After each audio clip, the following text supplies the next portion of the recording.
one thing about it, when we got off the plane, there was a whole bunch of people from the American Legion and the VFW and all that. And they gave us a big welcome home. And they kept everybody away from us. But after I got home, and in Martin City, there really wasn't that much of that going on. And like I say, you know, I had a number of veterans that were in my family. Mm-hmm. But yeah, I got pretty resentful because I didn't feel like, you know,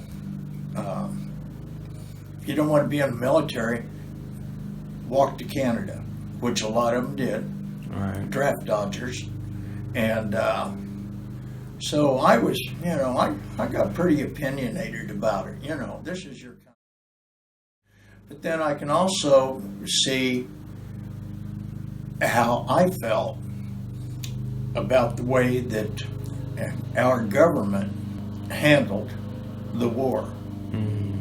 We had politicians running the war, not the generals, politicians.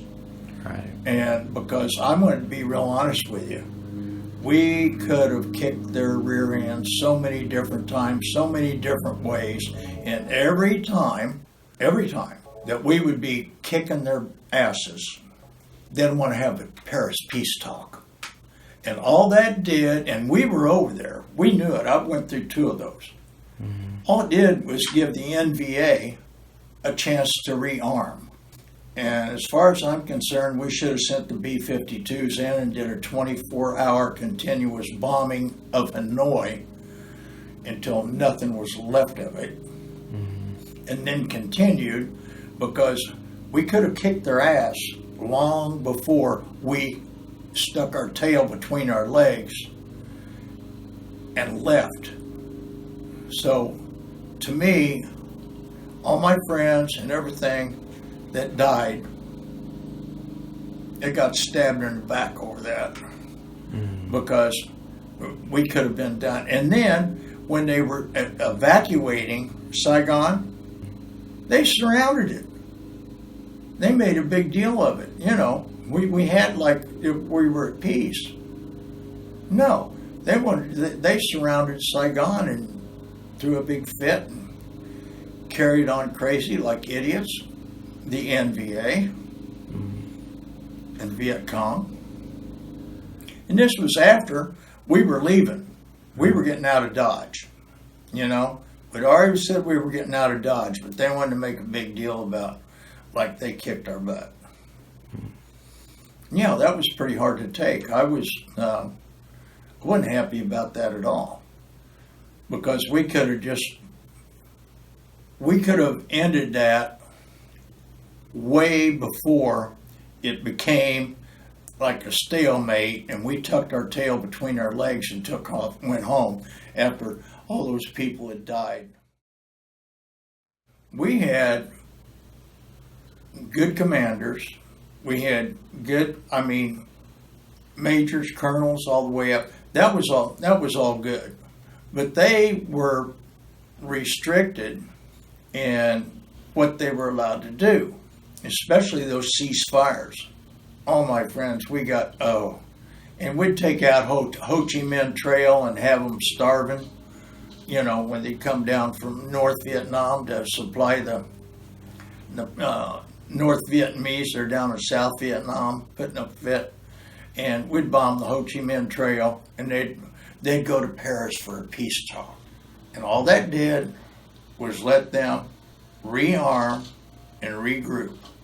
That's all it did. And then we started over again, and we had to redo what we'd already done before.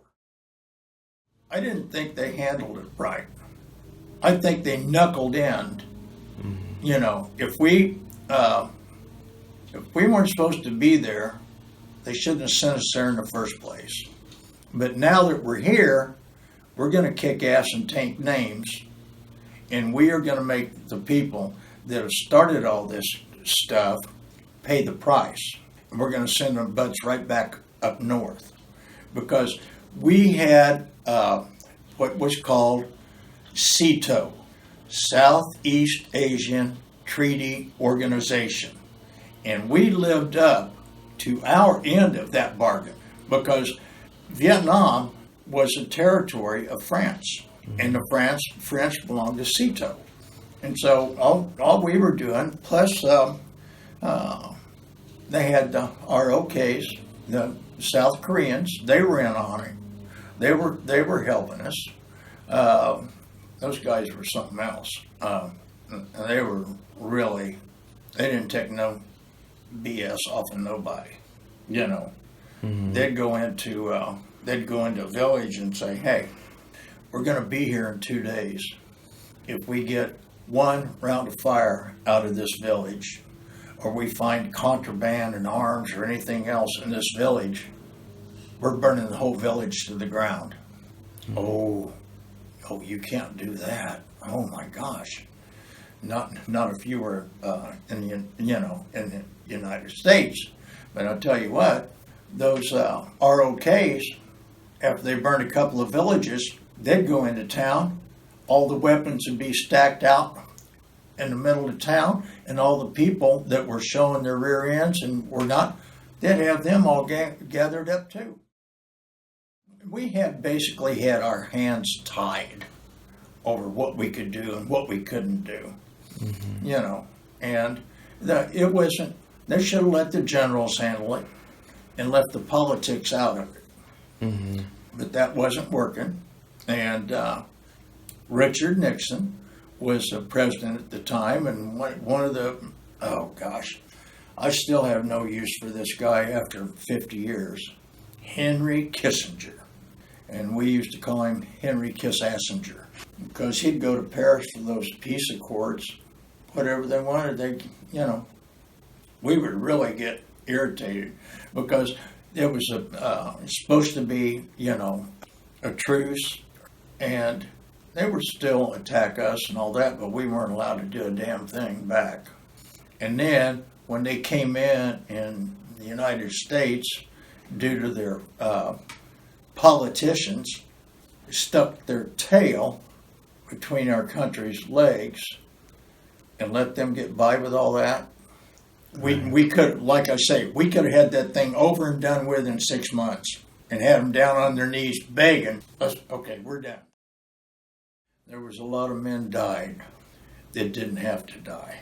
And all these protesters that threw fits and all that stuff and got out of town and everything. If we'd have went into that war to win, maybe they wouldn't have done that. But the mood, you had flower children, you had all this stuff going on. I mean, it was pretty nutty. And people going to Canada and look at Muhammad Ali, Cassius Clay. He's a draft dodger. I think he should have suffered the same punishment that other people that dodged the draft. And quite frankly, I'm thinking, what did we really accomplish when we could have done so much more? And things would be a lot different now in Southeast Asia if we'd have stuck with our beliefs and went in there with the fortitude and the audacity to say, no, we're not going to have a peace conference. You go back to North Vietnam. And if you don't, you can tell the people in Hanoi to all say goodbye to everybody because we're going to send the B-52s over there and it's going to be a 24-hour continuous bombing until Ho Chi says he's done. And another thing that really disturbs me a lot, that I really have a difficulty with, is Saigon. They renamed it Ho Chi Minh City. That's just like somebody stuck a thorn in me. I don't regret going to Vietnam. I'd do it again because I felt like I was doing what was right for this country. We just didn't have leadership that had the guts to take the handcuffs off from us so we could do our job. Why go into a boxing ring with somebody and you knock them out? have the ability to knock them out. And then somebody comes in and says, no, you can't punch him in the face again. Or, hey, time out. This guy feels like he's pretty woozy right now. Let's let him sit down and rest. You go to win. If you're not going to win, keep your butt at the house. Well, it's good to be home. And a number of people that I served with, their names are on that wall. Mm-hmm. They're not home. And I know of two of them that they were only, that was the only they were only childs. Mm-hmm. And they signed waiver so they could go to Vietnam. They signed waivers, and a couple of them didn't make it home. And I think one of my biggest regrets would be the fact that I had always intended, I've got pictures, you know, you could get Polaroids sent. You could have pictures of a bunch of the people that I served with, and some of them didn't make it home. And I'd always wanted to go to see their family and give them those pictures. They're in an album underneath the staircase at my house. I never did it. And I know that their families would. I got home and I got busy again. I got home in March of '69 and I got married in June of 1970.